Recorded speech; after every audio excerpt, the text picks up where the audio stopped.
This is episode 32 of EO Radio Show. This is the first in a series of episodes covering the federal and state laws that apply to business transactions between a nonprofit and its insiders, such as directors, executives, substantial contributors, and entities controlled by them. In this episode, I cover a general overview of the federal laws. I'll talk about the rules that cover financial transactions that nonprofit directors, trustees, and executives should address carefully before they occur, and the penalties and other adverse consequences to an organization and its managers and insiders who violate these laws. In the next few episodes, I'll cover the related topics of conflict of interest policies and best practices for approving insider compensation.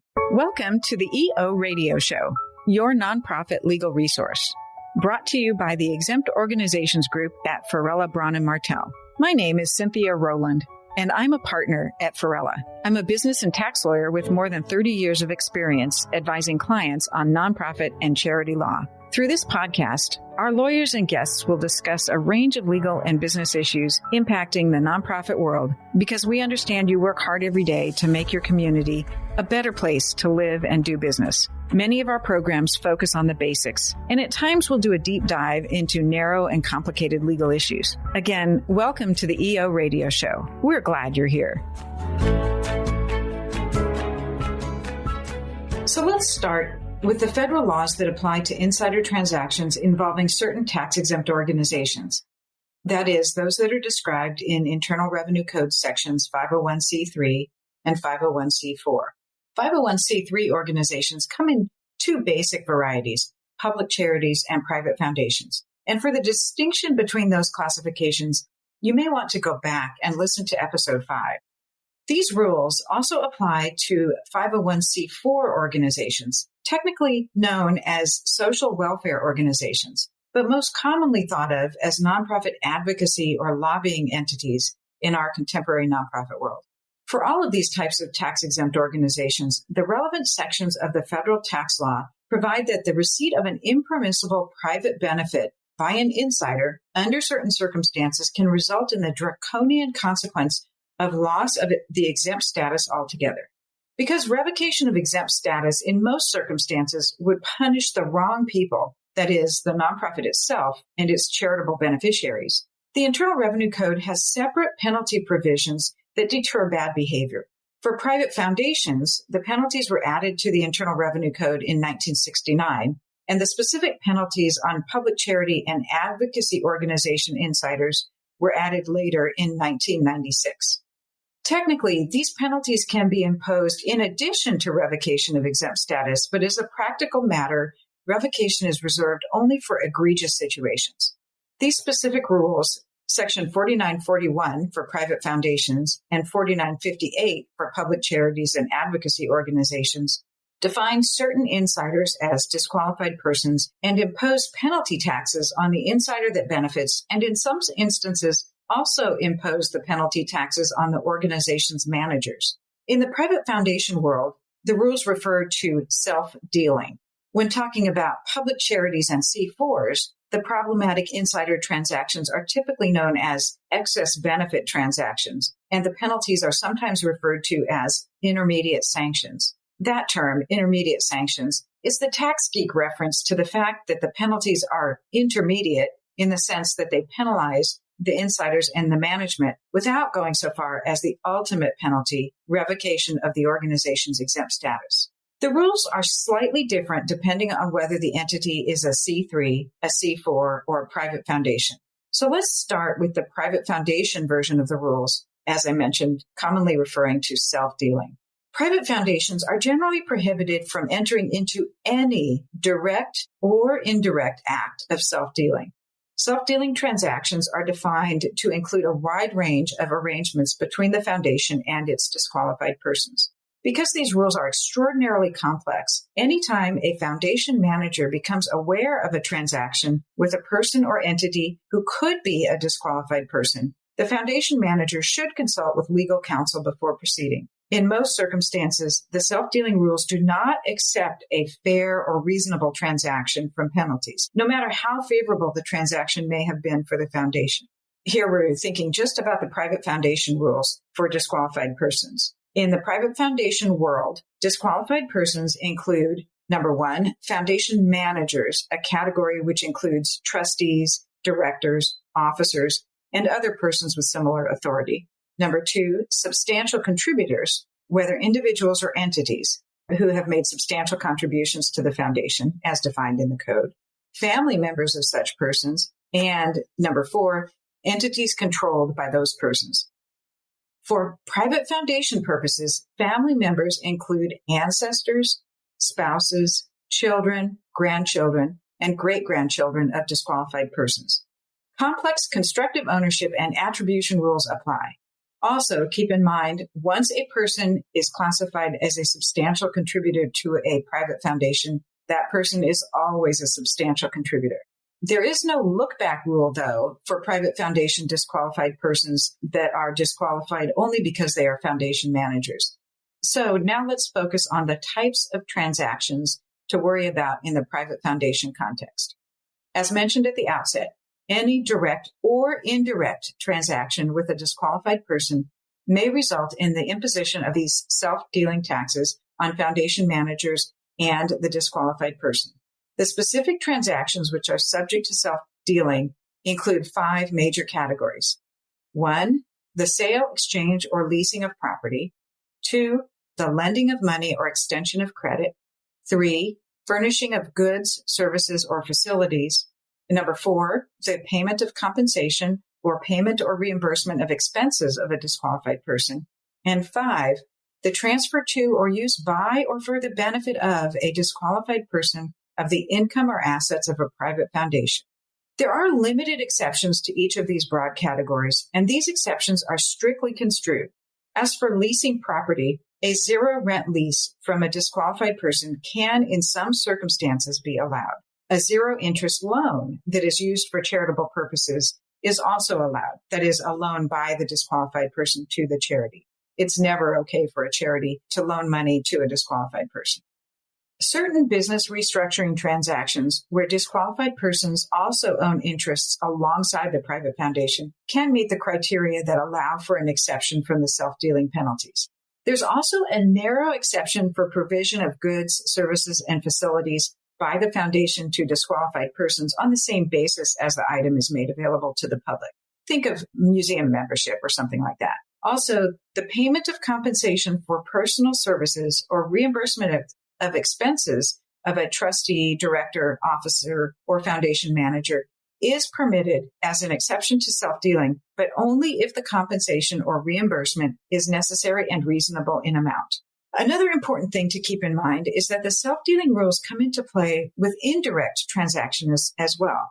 These can take many different forms, and a word to the wise here.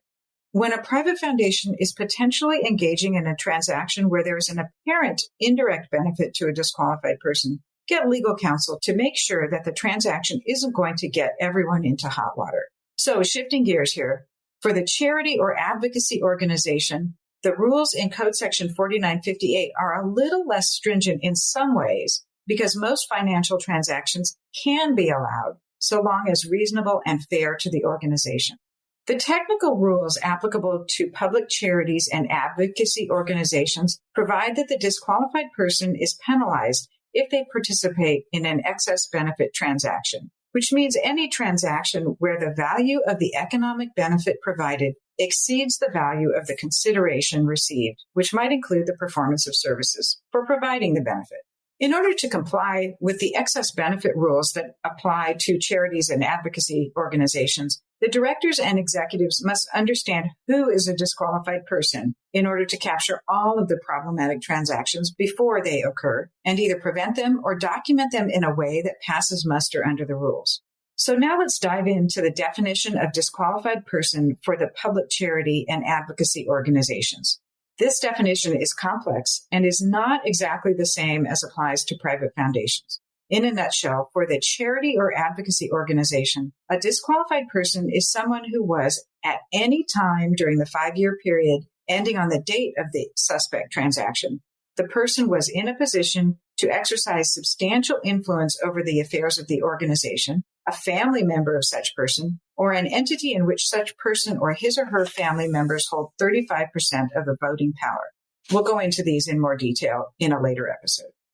A position of substantial influence is determined by the magnitude of the responsibilities or powers a person holds in the organization, or a totality of facts and circumstances tending to show that a person is in a position to exert substantial influence. Disqualified persons generally include directors, trustees, officers, certain substantial donors, and certain other executives, and the businesses in which they collectively own an interest greater than 35%.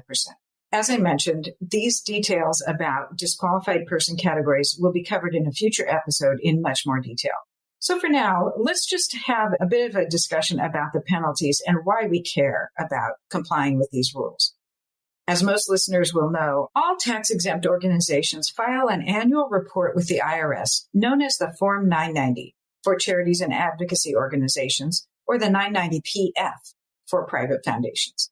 This form asks specific questions about transactions with insiders. So when a problematic transaction happens or is discovered, the organization will have to report it to the IRS. If the transaction does not meet one of the exceptions, the tax-exempt organization and each disqualified person involved must also file the IRS Form 4720, which is the return by which the excise taxes are reported, computed, and paid. The 990 and 990-PF become public documents, posted for public scrutiny on a number of websites. Many charities, probably the vast majority of charities, are also subject to state regulators that require an annual report as well. And many of those, notably California, New York, and many other states, ask pointed questions about insider transactions. So the regulators in those states become aware of problematic insider transactions when the affected tax-exempt organization makes its annual filing to the regulator in these various states.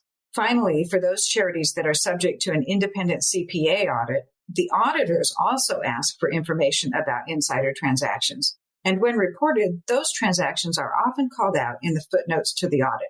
So you can see that the publicity that will follow an insider transaction, let alone the actual penalty amount, can be a significant adverse consequence to an insider transaction. For example, in California, the organization's annual report to the Registry of Charitable Trusts requires that the insider transaction details be provided for the public portal. The charity or private foundation is required to provide the full name of the persons involved in the transaction, the nature of the transaction, a copy of the board meeting minutes authorizing it, and other applicable details.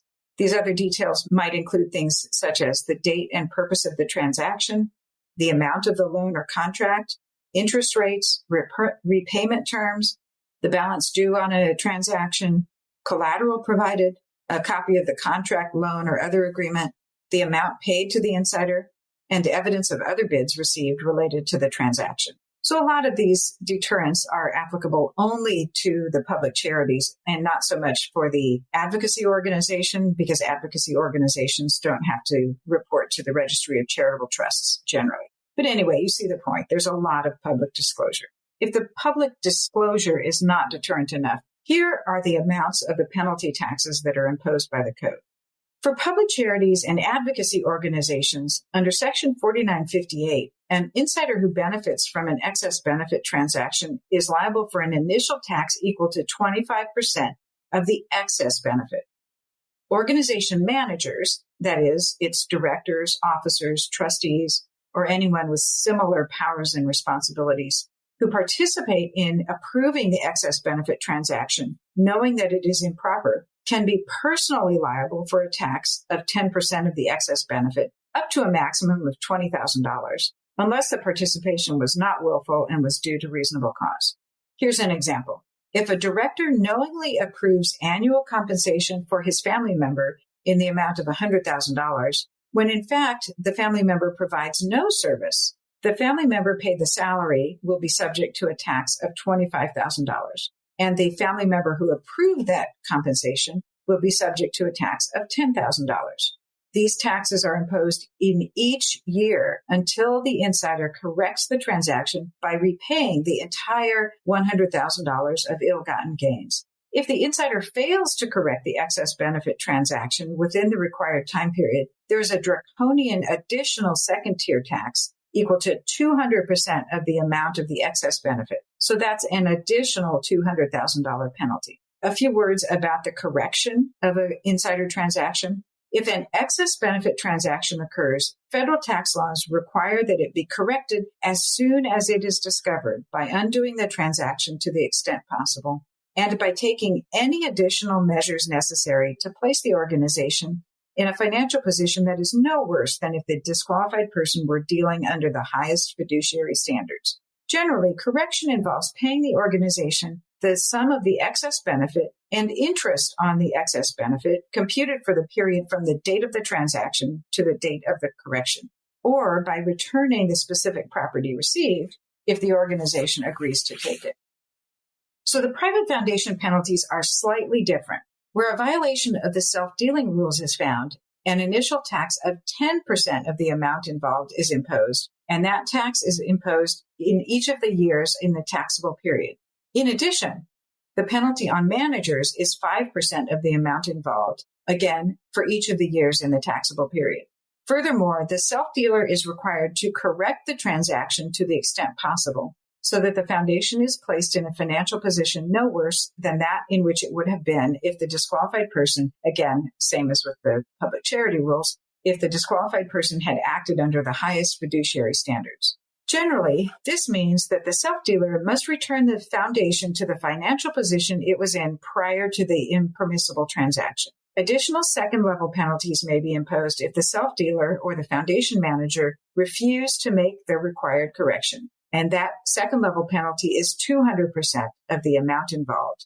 So as we wrap up, if you would like more information about the types of nonprofits discussed, that is, public charity definitions, Episode 5 of EO Radio Show is the Nonprofit Basics episode that describes the distinction between public charities and private foundations. So check that out if you want to explore those rules. Also, there's more information about private foundation rules in the Loot episodes. That's episodes 21 and 22. And watch for a future episode for more discussion of the definitions of disqualified persons, conflict of interest policies and procedures, and best practices for approving compensation. Be sure to check out the show notes for links to more resources. I'm Cynthia Rowland, and you've been listening to EO Radio Show, your nonprofit legal resource, brought to you by the Exempt Organizations Group at Varela, Braun & Martell. If you have suggestions for topics you would like for us to discuss, please email us at eoradioshow@fbm.com. That's eoradioshow@fbm.com. Thank you for joining us. Until next time, make a difference.